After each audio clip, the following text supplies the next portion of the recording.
had the privilege of serving as my dad's campaign manager for his congressional run in the 2010 Tea Party wave.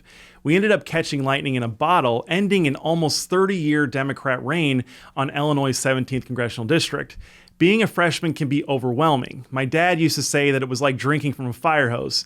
He once told me that during his first few days in Congress, he would often wonder to himself, how the heck did I get here? But it wasn't long, however, until he started looking around at his colleagues and wondering, how the hell did they get here? Congress has changed a lot since the 2010 Tea Party wave, and to give us an update on this, as well as the big, beautiful bill, is an impressive freshman member of Congress from Florida's famous Space Coast. Congressman Mike Haridopolos, welcome to the Terry Schilling Show. Thanks so much for having me. It's great to be here. Yeah, I could finally get it out, so thank you so much for joining I was us. like 15 before I learned how to spell it myself, so it's a big day. So give us an update. What's it like being in Congress right now? I mean, it is a lot crazier time, a lot more partisan, but you guys are getting to work and getting lots of good stuff. These people are like, oh, woe is me, I'm a congressman. I love the job. It is an honor of a lifetime. If you actually watch me on the floor, I'm smiling, I'm engaging with other members. This is the art of the possible. Yes. And Mike Johnson, of course, President Trump have been remarkable. Isn't it so refreshing to have elected officials actually backing up what they talked about in the campaign trail? And Mike Johnson, again, just to give him the kudos he deserves, everyone has underestimated him from day one. Yes. He has cobbled together that majority. And now, remember, a lot of people thought we'd be in the minority, and we're in the majority. And now getting these big, beautiful bills passed, changing the dynamics of Washington, D.C., along with President Trump and John Thune. I couldn't be happier to be a member of the freshman class. And I love my freshman members. Those guys and gals have come here to get things done, not play politics, which is great. It is a strong crew. And I was talking with Congressman Burgess Owens the other day, and he pointed out that you guys are just so unified. It's like a real team now. And there's not all this infighting and bickering. It's just putting lead on target. I love it. And it's about, again, the art of the possible. We are people who want to get things done. Yes. And we recognize this is a mission. And if we get things done, we're going to have a great 26 and great 28. But we can't play politics. The best politics, good policy. And that's what we pushed forward. Tax cuts, common sense reforms at Medicaid, rebuilding our military, making sure the border is secure, and having things like transparency where people get to see where we actually spend our tax dollars. It's common sense, and I think it's why we're doing so well right now. We were unified in that effort, and we feel like when we look around the room, the team is all on the same page, and that they actually want to get things done and not just try to be on TV or try to get on a podcast. So, look, a lot of my audience, like, they follow politics, but they're not here. Sure. There's a lot of misconceptions. So what are the things that you've learned about, being in there, being a freshman now, about being a member of Congress that kind of shocked you, or, what's been a surprise? The great thing, Terry, is that a lot of people think like the speaker, the majority leader, be very arrogant, right? They're the leader, blah, blah, blah. And some presiding officers are like that in other states. That was not my style, of course, when I led the Senate. Mike Johnson and Scalise are so accessible. I text them, boom, they get right back to me. They want to know what's going on. They're very much ear to the ground guys, good listeners as opposed to talkers. That was a pleasant surprise for me. I think the other thing that people should know is, remember you saw all the text messages or the things on Twitter, like they get a lifetime pension, the idea that they get free health care. Guess what? We're paying for our own health care. It's about $1,500 a month. And I think you get 1% pension a year. So if I can serve 100 years, I think I would get the full pension. I'm not going to do that, obviously. So that is the nice thing. But the thing that really concerns me about Washington the most was the lack of transparency. I mean, that was eye-opening. In Florida, we have truly the sunshine state. Everything's transparent. All the spending is what Rick Scott, now a U.S. Senator, and I worked on back in Florida.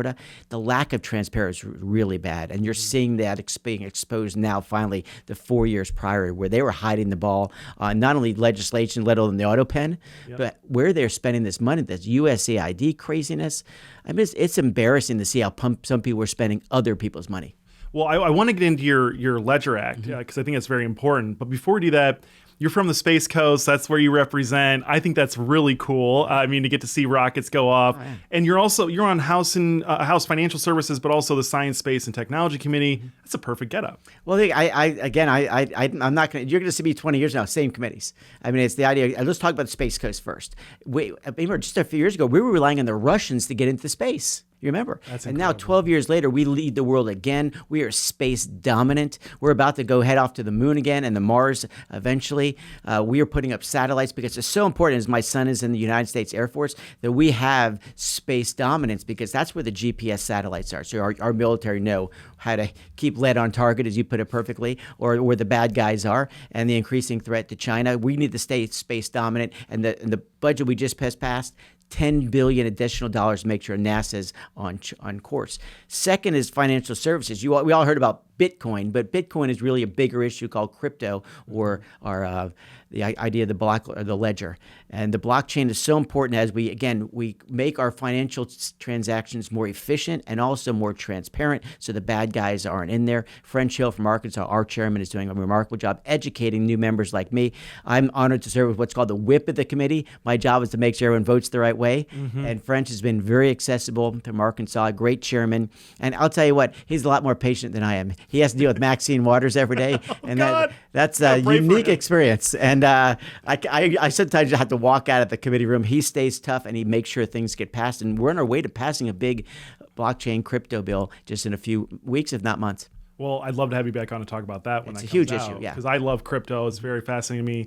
So I will tell you, I saw that you were on the Space and Technology Committee, and I stayed up all last night. I was doing tons and tons of research, just like everywhere I could look, and I couldn't find anything about us traveling to the sun or doing anything there. Have you guys considered going at night? Well, as chairman of the committee, we will take that under full consideration and give it the consideration it deserves. How's that? I appreciate that. Rob, can we pull up image B, please? So look, you're a father. You've spent a lot of time in public service. Talk to us about balancing fatherhood in your public service. Well, this was really important to me. I left the state politics back in 2012 because we actually wanted, you see our beautiful family here, we wanted to raise our kids. And I'm blessed to have a two-parent family. That's not as common today, as you know, sadly, Terry. And so many kids grow up either with single parent or no parents, sometimes grandparents raising them. And I was blessed with two parents who I knew every morning I woke up, they loved me. That's a big deal in America today. And I knew that if something happened, they were there for me. And so when I had the opportunity to go to Congress many years ago, and I said, I need to be a dad first. That's our first responsibility, and a good husband. And maybe later there might be opportunities for me. So through the years, Bill Posey was my predecessor. He's been asking me to run for Congress as early as 2018. And I said to him, look, Bill, you're a good man. I'd love to do it. I'm honored that you think I should go to Congress, but I've priority one. And each of those children are remarkable. Alexis lives here in D.C. Hayden, the tall one, of course, he's in the Air Force. He was actually with us this week. And our youngest, Reagan. I got a Reagan. Hey, I love you. You're a good man. And she's actually interning this summer for, at first she was with Ashley Moody, the U.S. Senator from Florida, and now Laurel Lee, a fellow congressman, or she's a congresswoman from Florida, and did a great experience to see it in action. I see her just about every day. She'll walk by my office. And then my wife now is the brains of the operation. She is now the chief of staff to the Surgeon General. Yeah. But the Surgeon General has not been officially placed yet. Casey Means, so we're still waiting to see that happen. But that said, we are just so blessed to serve our country, and we have really tried to hit the ground running and do everything we can. I mean, the American dream it can still be all we want it to be, but we need to pass things like we just did, the big, beautiful bill, empowering work, empowering and affirming people actually go to work every day and make sure the rule of law matters, especially as the son of an FBI agent. Well, what's interesting, so I was actually going to get into this because I found that I was traveling years ago. I've been running APP since 2013 or 2014. And I noticed this thing where like my kids were getting older, and I was like, as I was traveling, I was watching them grow from FaceTime, and I was going to ask you if any of your kids were interested in following in your footsteps in politics, but it sounds like, because I mean that because it's obvious that you're doing the fatherhood, you're doing the balance right. Because if you were over committed to Congress and your public service, they wouldn't want to be in politics. They would be rejecting that. So props to you for doing that. Well, thank you. And look, this is, we made the decision because our daughter went off to college. We were empty nesters. And I said to my wife, look, I don't want to have the regret of not going to do this and serving. We've had a very good run out of politics. We could afford to do this the right way. Stephanie is giving her time and heart to the healthcare system, what RFK Jr. is doing to really, again, add more transparency, what we're putting in our body every day.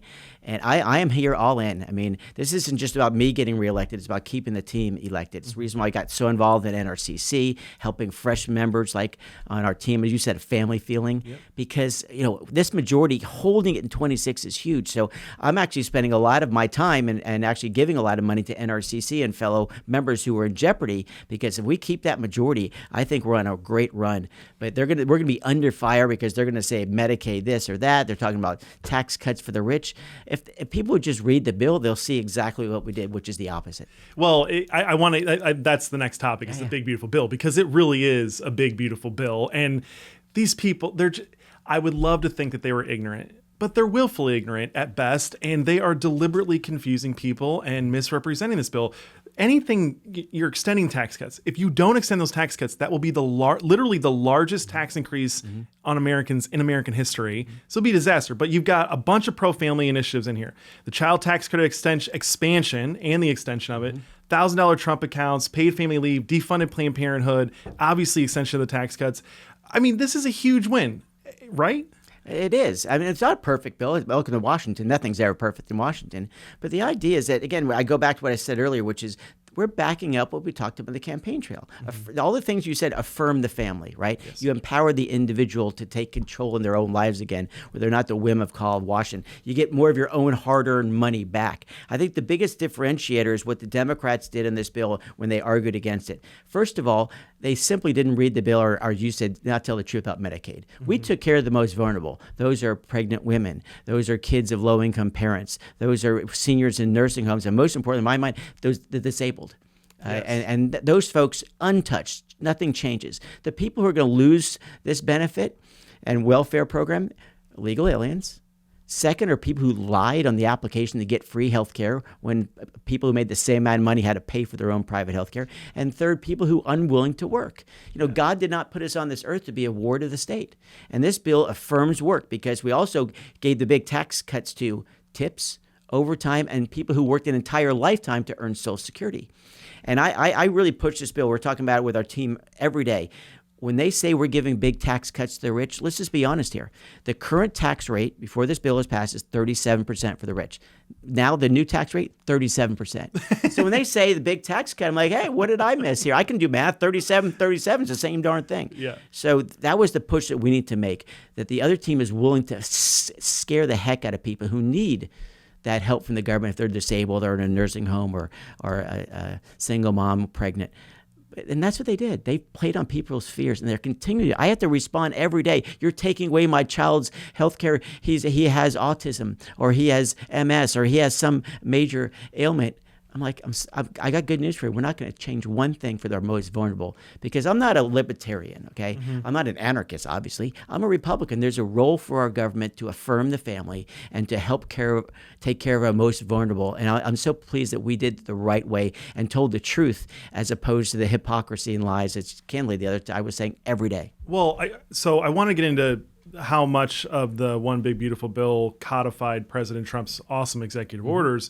But you're right. The Republicans are the generosity party. We are the one. There's been study after study that show that Republicans donate and are a lot more charitable than Democrats on their side. And Democrats, when they do get into power, they don't give it to the people that need it the most. They give it to the people that they need to buy off the most. It's a very different concept. But no, you're right. And I appreciate you clarifying the Medicaid cuts, because I've had a few people text me about their disabled children, and they're worried about this, and they can't find anything about it. I'm telling them, just take a deep breath. The bill. They're not going to cut. Exactly. I think it's page 3. It's 630 to 633 in the bill. And that's, read it. Yes. I mean, I have to, and then the media, I was in an interview the other day, like the Medicare cuts. Whoa, we didn't cut one thing in Medicare, did not cut one thing in Social Security. In fact, enhanced Social Security because we gave them a tax cut. And Medicaid changed because we want to affirm work. Yes. We want people to be not on the tax dole. We want them to be on the tax roll. And this is the exciting part about what we're doing. And what I love about passing in July, next year, a year from now, all their lies are exposed, because those people aren't going to be kicked off Medicaid. Yes. And you're going to see an economy booming. And you're going to say Republicans wanted you to be more successful. I just think the American people, and I think we saw this play out in the 24 election, I think they have exhaustion from all of the lies. It's a nonstop thing from the legacy media and from the Democrats. They literally just make up these lies.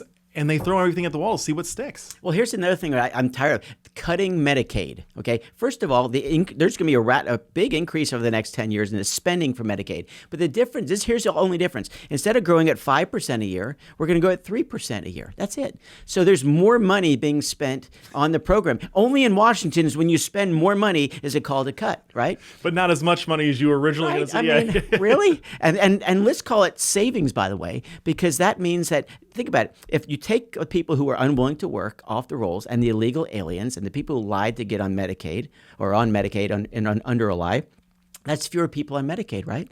And if you're spending 3% more, that means you're spending more money on our most vulnerable by definition. Yep. And you're really enhancing the system so that it works better. And I bit my tongue the entire time because I stayed positive on the whole debate. Whenever the other side would go low, I hate to use the Obama word, but we went high. Mm-hmm. And Mike Johnson kept those principles in place. And the big lie from the last few weeks or months that the media or the left has said is be exposed next July. Mm-hmm. When people see we did not make those, quote, cuts. We saved people money, and we're going to grow this economy. Anybody says we're going to be a deficit, they're wrong, because we're going to grow this economy at 3%, if not more. Because when you invest in companies with R&D tax credits and write off 100% their first year, people are going to go out and spend money, and that means jobs and opportunity, and people making decisions based on the economic plan, not wondering what Washington, D.C. might do to them next. Well, I met with Russ Vogt this morning, and he's awesome. He pointed out that the economy is expected to grow because of this big, beautiful bill by over $4 trillion. Mm-hmm. That counts for something. Yeah. Well, remember, they said it's a $2.5 trillion. Given that, I know it's a family-friendly show, but they call it the CBO. I call it the CB. and like the TV station, because they've been wrong every time with President Trump, and they overestimate what the other side gets, and they underestimate. Another thing, this reconciliation package we need to look at, because how can they approve Obamacare under reconciliation, but we can't do some of the family-friendly things we wanted to do? Again, the hypocrisy is immense, but hey, welcome to Washington, and why we're trying to change not just some bills, we need to change the culture here to think, how do we reinvest in the people and let them make decisions with their own hard-earned money? The D.C. way or the Democrat way is just give us your money. We know what's best for you. That is so paternal and so communistic that it's wrong. Yes. Yeah. So, President Trump came out of the gate just firing left and right with all these executive orders. Big, beautiful. Can we pull up image D, please? So this big, beautiful bill codified, I mean, it's tough to see on there, but it's like over 24 of his executive orders. My question to you, though, are there any other Trump EOs that you would like to see codified in law? Because there might be some opportunities for other reconciliation bills. First of all, I think we should have more reconciliation. I think this is a learning model. We're finally winning. Mm-hmm. I think it was really important we quote one on this vote. People realize, hey, if we stick together and not kowtow to the media, let alone the left, or think what I don't like about some of our own teammates right now, candidly, is ones who love just talking to the press too much, and they fall in love with hearing their own words. We're a team. We should have an internal debate. Once that debate is settled, we come out to unify with the red shirt on. Not the communist shirt, the Republican Party shirt of red. And we need to really come together, because that new reconciliation package could help codify these EOs, and that's a win for us. And the Democrats, look who they're nominated in New York City. I mean, people were saying, the Democrats have a new 2029 plan. I said, no, you don't think you have the number right. No, it says 2029. No, it's the 1917 plan. It's called Marx and Lenin. That's their plan right now, that if they just had more power and more government control, somehow the world would be fine. They're wrong. When you invest in people, give them their own money back, that's what turns America around and made this country so great. I mean, communists with even more power and opportunity, I mean, they'd kill 1 billion people, not just, a couple, 100 million. I'm a history professor by trade.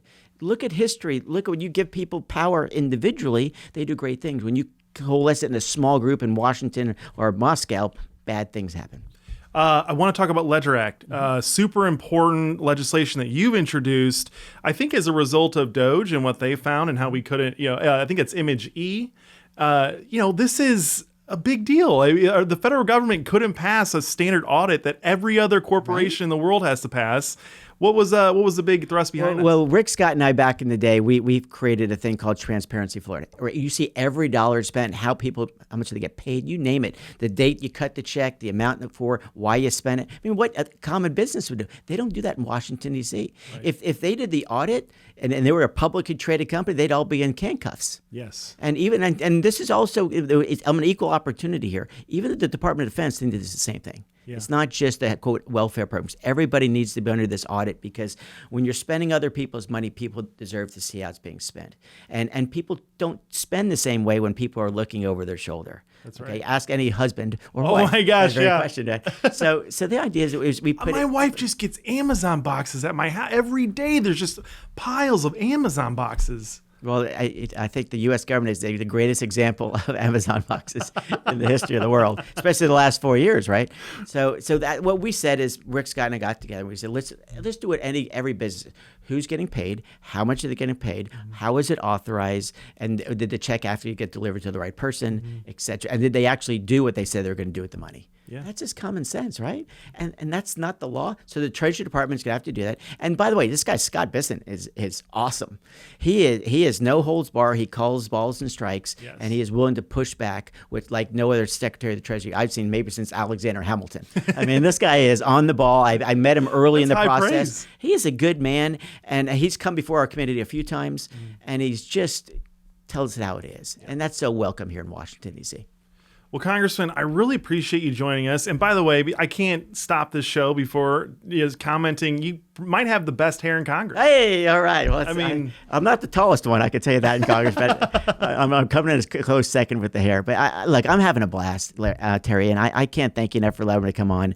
We need to have these kind of discussions more often, and I hope you get to meet a lot more of my freshman colleagues. They're really good people. Sir. They're here for the right reason, and it's really showing in their votes, isn't it? And I'm so excited to be a part of it. If you come by my office, we're going to be smiling, and we're gonna win in a positive way. And the Democrats are going to tell the truth and just accept that burden, and let's win on the facts and have people read the bill.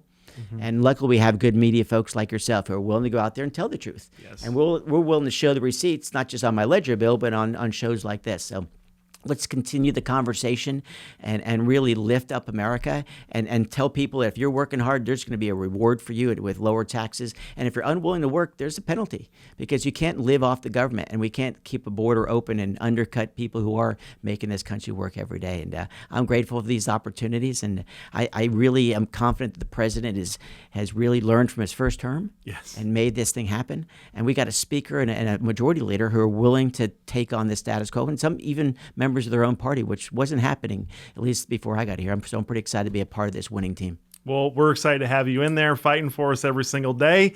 Congressman, You're not doing too bad in the hair department either, man. I think I see some jealous guys out here. So, yeah, we'll see. Well, thank you very much, Congressman, and we'll be sure to keep in touch. Thanks, Terry. Great to be here. Thanks Thank again. you.